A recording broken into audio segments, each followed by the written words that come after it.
Усім прывітанне, з вами Зміцер Лукашук, і мы распачынаем наш сённяшні эфірны дзень з варшаўскай студыі Еўрарады. Першым гостцем нашага эфіру стане старшыня беларускай партыі «Зялёныя» Дмітрый Кучук. Добрый дзень, Дмітрый. Вітанне. Дмітрый, я адразу пачну, можа быць, з такого пытання агульнага. Відавочна, што зараз гэты каток рэпрэсій ператварыў палітычнае поле краіны, ну, у прынцыпе, як і поле грамадзянскай, там, грамадскай актыўнасці у такую заасфальтаваную пляцоўку, на якой нічога няма, гола, роўненька, непрабіўна. Тым не менш, асобныя палітычныя партыі найперш пакуль што яшчэ не трапілі пад гэтыя распачатую Мін'юстам працэс ліквідацыі ўсяго, чаго толькі можна. Але ў гэтай сітуацыі ці застаюцца у палітычных партый, не ведаю, варта тут казаць апазіцыйных ці не варта, але ўсё ж такі таких вось партый, як ваша, у тым ліку, нейкія магчымасці для манёўру, вот ёсць магчымасці для хоць нейкай дзейнасці? Ну, трудно сказать. Пока мы не потеряли регистрацию, возможно, для нас остается фактически, ну, такая же деятельность, как и была, но в то же время с некоторыми ограничениями. Прежде всего, это касается, ну, мы должны как-то высказываться, может быть, где-то более там осторожно, чем высказывались раньше. Мы не можем провести ни одно мероприятие на территории Беларуси помимо партийных офисов. То есть мы вот планируем провести конференцию, и, к сожалению, в Беларуси это сейчас нереально. Конечно, есть репрессии по отношению наших активистов, партийных, они попадают на сутки, и здесь тоже это влияет на, скажем, на самоорганизацию, на проведение каких-то мероприятий. Но в то же время мы хотим этот асфальт немножко как-то так поднять и попытаться все-таки, пока мы не потеряли регистрацию, как-то действовать, принимать какие-то политические заявления, проводить мероприятия там образовательные, готовимся к референдуму, проявляем какие-то инициативы, и для нас вот в этом плане каких-то серьезных, ну, пока ограничений. Ну, глядзіце, жадаць прыпадняць гэты асфальт, канешне, можна мець, але ці ёсць для гэтага хоць нейкія магчымасці? Вось вы самі кажаце, што немагчыма правесці нават канферэнцыю па-за межамі офіса, пачынаючы з таго, што я так думаю, што цяжка знайсці нейкага рызыкоўнага уладальніка памяшкання, які даць згоду на аренду под канферэнцыю вот, апозіцыйнай фактычна партыі. Па-другое, нават калі такі знойдзецца, ну, цалкам верагодна, што закончыцца гэта ўсё, як это кажуць, маскі-шоу. І ў гэтай сітуацыі вот, ну, можна, конечно, прымаць заявы асцярожныя, каб там, можа быць, там не справакаваць. Можна там сустрэцца ў офісе партыі, там 5 чалавекамі з паловай. Але далей што? Вот што рэальна можа палітычная партыя сёння зрабіць? Ну, политическая партия, конечно, должна бороться за власть. Это раз. И мы должны заниматься фактически политической деятельностью. Для нас, конечно, электоральные кампании в какой-то степени важны, и тут партии всегда проявляют инициативу. И когда, возможно, будет вот этот референдум, значит, мы будем выдвигать там кандидатов, наблюдателей, выдвигать кандидатов в участковые комиссии. И это для нас таким будет основной деятельностью, когда действительно интерес к политическим партиям проявится. Будут ли в отношении репрессий, мне трудно сказать, но мы все равно будем это делать.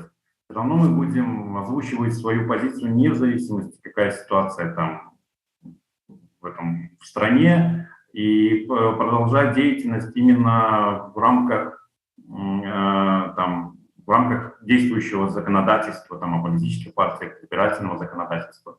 Поэтому вот то, что вот сейчас, это, на мой взгляд, это более-менее реально то, что могут делать политические партии все-таки. И вот кампания, подготовка к референдуму для нас будет таким, наверное, основным вызовом в этой ситуации. Раз вы уже столькі разоў агучылі слова рэферэндум, тым больш кампанія рэферэндум, вы бачылі заяву на ноце там словы Ярмошынай, старшыні Цэнтрвыбаркама, про тое, як хто будзе, як і ў які тэрмін будзе там абвяшчаць рэферэндум, там як ён будзе фармавацца, там што там будзе фармулявацца. Ну вот просто пачытаўшы яе заявы, вы верыце, што будзе нейкая кампанія, што будуць нейкія фармаванні выбарчых камісій, у якіх могуць прыняць удзел партыі, там рухі ці асобныя грамадзяне? Вот у вас яшчэ засталіся такія ілюзіі? Ну, иллюзий у нас нет уже на протяжении, наверное, там, не знаю, 15 лет, но если вы посмотрите, как проводились раньше кампании, ну, политические партии, в том числе и оппозиционные, выдвигали этих кандидатов. И ничто нам не помешает это делать именно, когда будет назначен референдум. Высказываться по референдуму, я думаю, что все равно политические партии будут давать оценку. Наблюдателей мы тоже будем выдвигать, как выдвигали раньше. И ситуация была с избирательными кампаниями в Беларуси точно такая же, как будет и с референдумом. Может быть, да, будет более жесткий такой подход, может быть, опять не будут допускать наблюдателей. Но если мы не будем этого делать, то фактически мы и не получим оценки, не получим результатов. Ярмошина просто скажет, что типа все хорошо, у нас там все окей. Вот. И без этой деятельности тоже нельзя дать оценку, насколько референдум состоялся, насколько референдум прошел скажем, по демократическим принципам, на что мы настаиваем, насколько он был там справедливый и честный. И без этой деятельности, ну, нельзя, скажем, сказать, что вот все у нас как бы хорошо, и пускай там Ярмошина говорит все что угодно, но политические партии будут говорить реальную картину. Я так разумею з ваших слов, что у прынцыпе, ну я разумею, что мы зараз не можем казаць за ўсю там апозіцыю, за ўсе палітычныя партыі, но прынамсі партыя зялёная вызначылася ўжо со сваім фарматам удзелу ці стаўленнем да гэтага, ну, назовем это электаральным мерапрыемствам, як рэферэндум. Тому что вот учора у мяне была размова с Франаком Вячоркам, дарадцам Святланы Ціхановскай, які сказаў, что у вось штабоў, так бы мовіць, офіса, там штаба, ну, ва ўсіх гэтых у новай апозіцыі пакуль яшчэ не выпрацавана такая свая агульная пазіцыя наконт гэтага мерапрыемства. У вас пазіцыя сфармаваная, вы будете браць удзел? Но мы отслеживаем ситуацию, значит, по референдуму. Для нас будет ключевым моментом являться, когда будет опубликована, значит, там Конституция, те изменения, которые, значит, предлагаются вносить в новую Конституцию. Вот, и тогда можно дать четкую оценку, какая наша будет позиция. Но на сегодняшний момент мы внутри Центрального совета партии обсуждали, и, скорее всего, мы будем призывать голосовать против изменений, вносимых в Конституцию. То есть и строить свою кампанию, чтобы люди ставили против вот этих изменений, галочку бюллетеней. Ну и, соответственно, заниматься наблюдением, там, явкой и все остальным, чем мы до этого занимались.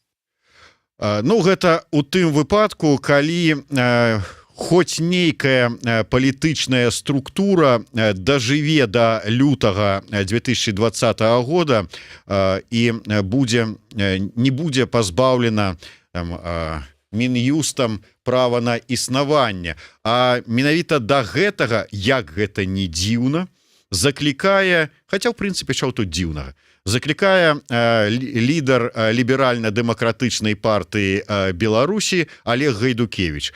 Вось днямі ён выдаў такі спіч, што вы, уся старая апозіцыя, лідары старой апозіцыі, плюнули ў твар сваім прыхільнікам, адмовіліся ад сваіх партыйных і ўсіх іншых там каштоўнасцяў, здрадзілі дзяржаве, і вас усіх трэба забараніць.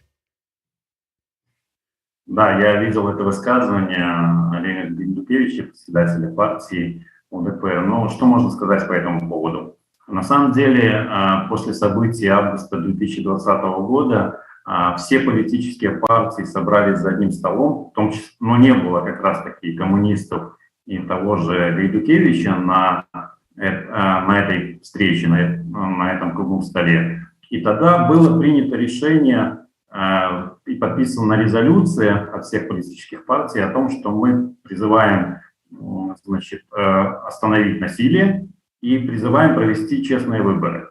После этого все политические партии, которые подписали это заявление, получили от Минюста предупреждение. Это что касается оценки и насколько мы, значит, оказываемся вообще в деятельности. Что касается наших ценностей, я, наверное, скажу такое, что Олег Гайдукевич и его партия как раз-таки становятся не либеральной партией, как она себя декларирует, а больше уже склоняется к таким радикальным правым ценностям и поддерживая ту же диктатуру в Беларуси. И можно припомнить семье Гайдукевича связи там с иранской диктатурой, вот, связи там с альтернативой для Германии, где проводили встречи, которая партия фактически является больше такой, ну, фашистской в какой-то степени. Вот. Но, а если мы посмотрим на партии там белорусские демократические, тот же БНР, он всегда выступал за национальные ценности.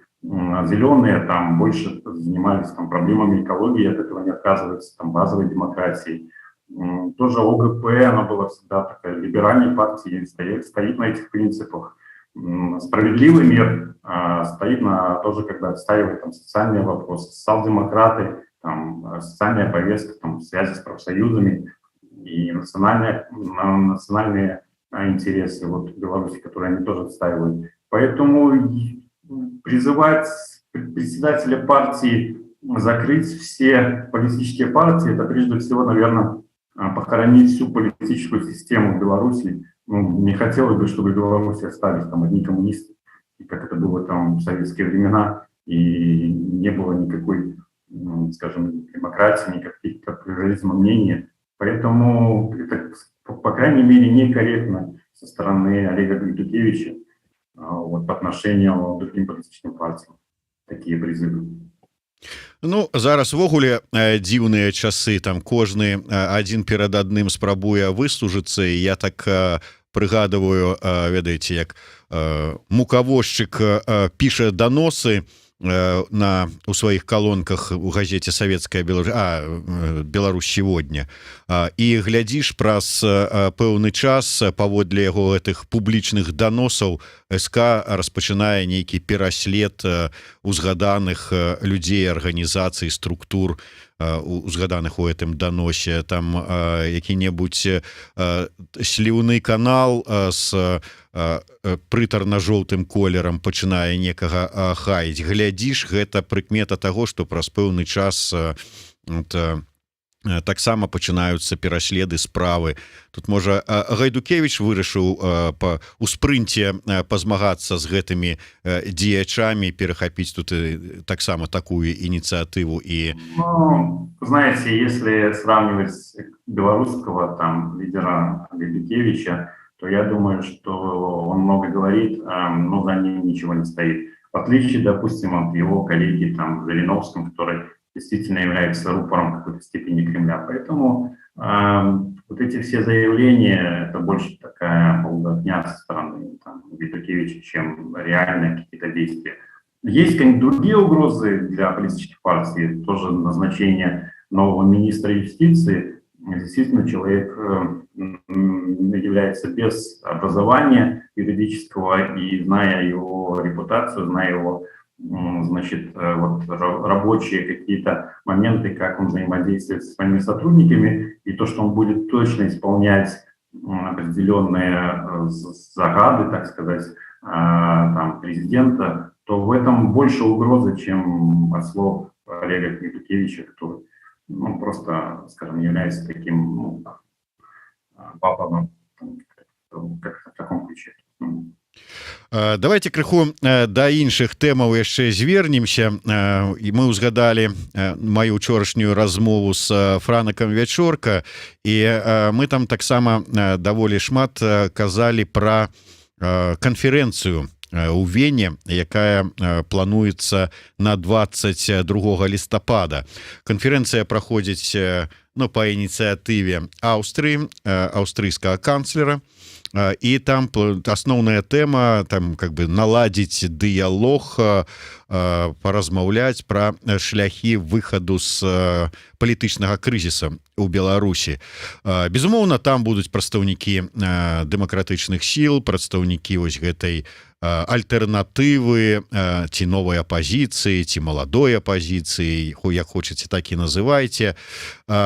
Два моманты мне цікавыя. І першы, гэта, конечно, тычыцца прадстаўнікоў вось класычнай апозіцыі. Вось вы асабіста атрымалі запрашэнне на ўдзел у этом мерапрыемстве? Пока нет.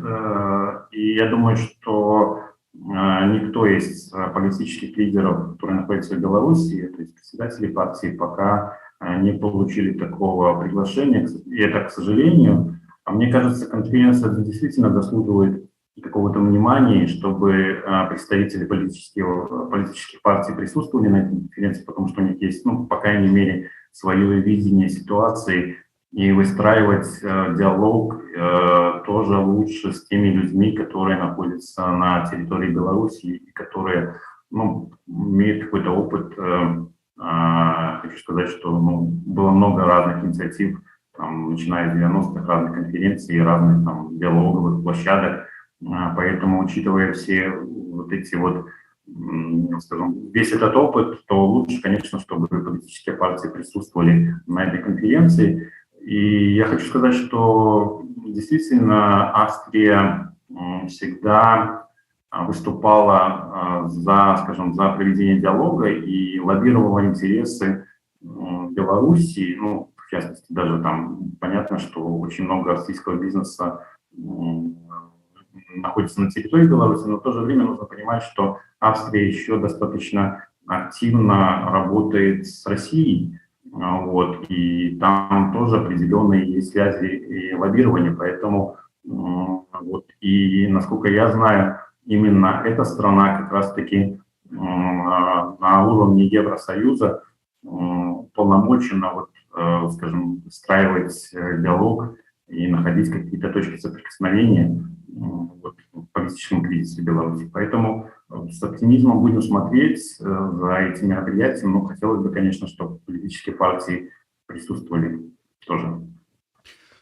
Ну что ж, будем спадзявацца, что запрашэнне атрымаеце, але глядзіце, калі ўсё ж таки гэта будзе зноў чарговае мерапрыемства, дзе збяруцца, скажем так, прыхільнікі пераменаў, назовём іх так, і будуць ну прадстаўнікі еўрапейскіх там пэўных інстытуцый і будуць абмяркоўваць сітуацыю ў Беларусі, ну то это стане чарговым абмеркаваннем аднаго боку сітуацыі ў Беларусі. Как бы безумоўна добра, што такім чынам у чарговы раз будзе прыцягнута ўвага да сітуацыі ў Беларусі, але ці прывядзе гэта вось гэтая чарговая канферэнцыя да, ну я не ведаю, там нават да пачатку нейкага дыялогу, як кажа Вячорка, ці ўвогуле да таго, што яна дапаможа нешта змяніць у краіне?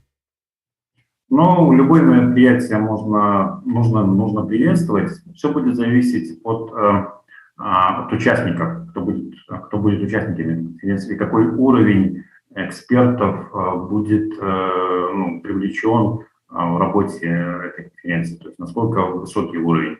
Ну, может быть, там со стороны России, там понятно, что есть там, офис Светланы Тихановской, там, Павла Латушки, которые находятся, они тоже могут высказывать свою позицию. На каком уровне будут представители там австрийского, скажем, политической партии, либо там, скажем, люди, которые принимают решения. Если этот уровень будет достаточно высокий, то, конечно, можно ожидать, что и решения смогут этой конференции повлиять на выстраивание диалога. Но и нужно понимать, что в политике всегда еще есть и кулуарные переговоры, и на дипломатическом уровне, и это тоже нужно как бы учитывать в плане того, что иногда мы видим, что политики там делают заявления, но не всегда виден сразу как бы результат, там у нас репрессий меньше стало, там, либо еще что-то со временем, после какого-то периода мы можем только оценить влияние этой конференции на те процессы, которые происходят в Беларуси. Поэтому, будем смотреть, будем жить надеждой, что нам еще остается. Вельмі важна, безумоўна, вот гэта ваши словы, я з імі пагаджуся, якое будзе прадстаўніцтва якога ўзроўню з Беларусі. Не ведаю нават, ці важна тут Россия, хотя можа быть і важна, хотя я так не вельмі скептычна стаўлюся да таго, што яна далучыцца да вырашэння палітычнага крызіса ў Беларусі на сур'ёзе. Але вот з беларускага боку вельмі важна. Тым не менш, калі верыць паведамленням аднаго расійскага тэлеграм-канала, названы імёны 5 чалавек, якія нібыта вот будуць прадстаўляць беларускі бок, не ведаю, як тут сказаць, прадстаўляць беларускі рэжым, можна так сказаць ці не, але імёны агучаныя. Гэта Юрий Воскресенскі, Шпакоўскі, Прыгерман, Мельянцоў і Арсен Сівіцкі. Прыгерман мне учора асабіста сказаў, што гэта поўная лухта і ён абвяргае свой удзел. Сівіцкі пацвердзіў, што ён атрымаў запрашэнне ад аўстрыйцаў узяць удзел у гэтай канферэнцыі. Тое, што Воскресенскі будзе спрабаваць вужакай прасунуцца на гэтае мерапрыемства ў любым выпадку, тут я не сумняюся, гледзячы на яго ваяжы апошнім часам і там спробы прыклеіцца там тым ці іншым бокам да любога замежнага мерапрыемства. Але ці тое гэта прадстаўніцтва, якое ўвогуле можа нешта прадстаўляць? Точно нет. Не знаю, кто такой Савицкий. Это не чиновник, нет? Нет, Арсений Сивицкий, это Сивицкий политолог. Да, тогда да, то есть уровень, скажем, тех представителей Беларуси, очень низкий. То есть нужно люди хотя бы там на уровне, не знаю, МИДа, либо, может быть, я там не воспринимаю белорусский парламент, хотя бы оттуда, либо кто-то, скажем, кто может донести эту позицию, там, я не думаю, что это может сделать там Воскресенский, как бы он там себя не преподносил, поэтому, да, то есть я скажу, что, возможно, что с белорусской стороны не будет именно как раз-таки этого такого хорошего представительства, соответственно, нельзя ожидать, что и решения конференции будут в какой-то степени влиять на политику Беларуси. Есть такое представительство. Хотелось бы, может еще все что-то меняться, такое тоже случается, но пока, если будут представители... Нужно посмотреть, что еще будет в России. Я не то, что там за Россию, там, скажем, но я не думаю, что там российская сторона может действительно как-то влиять на белорусское общество, потому что белорусское общество там сформировало свое отношение к российской политике, скажем, и оно достаточно негативное после того, как Путин поддержал Лукашенко. И в этом, наверное, такой промах дипломатии российской. Но в то же время нужно, может быть, если там будет еще какой-то там какие-то представители, то, конечно, в какой-то степени может повлиять и оказывать давление на, скажем, на белорусской власти, потому что как бы российские чиновники, не знаю, будут тоже как-то настаивать свои интересы и преследовать свои цели. Поэтому посмотрим. Хочу сказать, еще раз отметить, что Австрия всегда была с российским международным, скажем, с МИДом российским всегда очень хороших отношениях. И поэтому, может быть, они смогут пролоббировать тех людей на эту конференцию, которые смогут как-то доносить и какие-то доносить принципы, то есть доносить те решения, которые нужны Беларуси.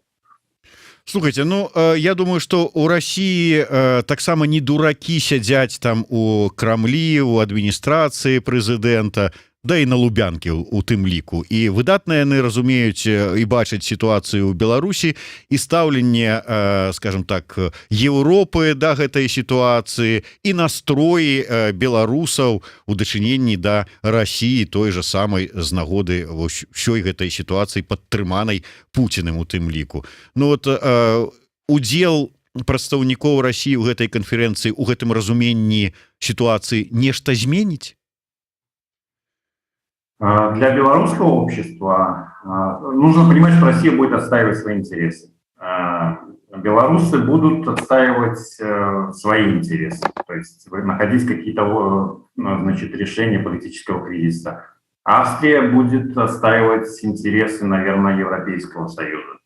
И здесь нужно искать компромиссы, и поэтому баланс, как это бывает всегда в политике, для того, чтобы выйти с этого политического кризиса.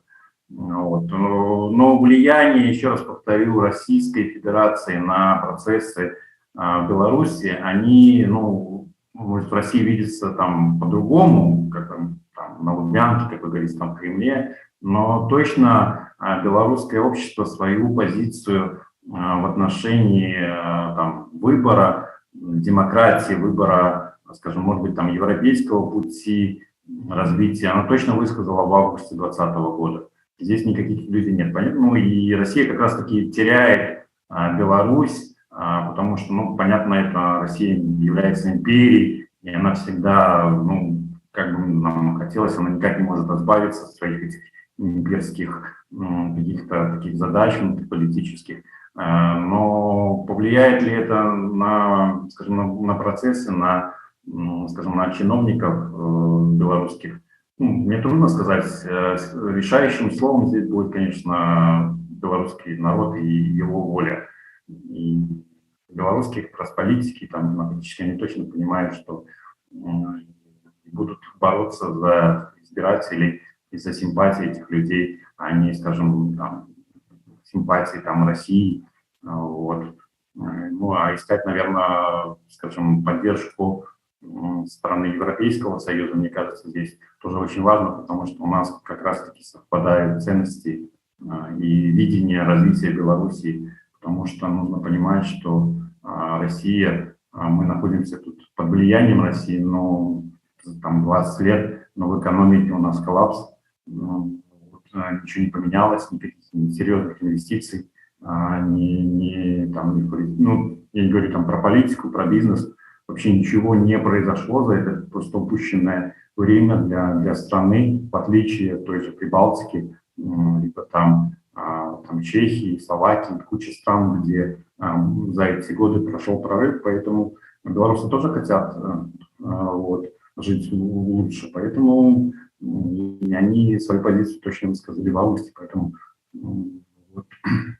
Я все ж таки вернуся, я крыху, может быть, не так выказаўся. Вот глядзіце, вы кажаце, Аўстрыя мае добрыя контакты с расійскім МЗС. Аўстрыя запрашае, і умоўная Марія Захарова прыязджае ад расійскага МЗС прадстаўніком России на гэтую канферэнцыю.